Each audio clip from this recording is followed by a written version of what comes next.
আসসালামু আলাইকুম প্রিয় দর্শকবৃন্দ, আল্লাহ পাক আমাদেরকে প্রথম ধাপ বিজয় দিয়েছেন, সেই জন্য শুকরিয়া আল্লাহ পাকের কাছে, আলহামদুলিল্লাহ।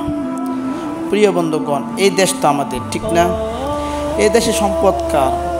এই দেশের সম্পদ তো আমাদেরই, কারণ আপনার আমার মাথের গাম পায়ে ফেলে যেই কামাই আমরা করি, এর থেকে আমরা ট্যাক্স দিই। এই ট্যাক্সের টাকা দিয়ে এই দেশের স্থাপনাগুলো তৈরি করা হয়।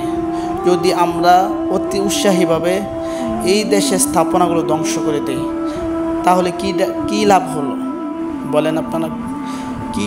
কী লাভ হলো? এই সমস্ত আমরা না করি, এই দেশের সম্পদগুলোর দিকে আমরা সবাই নজর দিই, কারণ এই দেশ তো আমাদের। এই দেশকে নিয়ে আমাদের অনেক স্বপ্ন আছে। এই দেশকে আমাদের সামনে আগানো দরকার। যদি এই দেশ পিছনে পড়ে যায় প্রিয় বন্ধুগণ, তাহলে আমরাও পিছনে পড়ে যাব। তাই এই দেশের দিকে সবার নজর রাখা দরকার, যাতে কোনো তৃতীয় ব্যক্তি নজর না দেয়। ধন্যবাদ।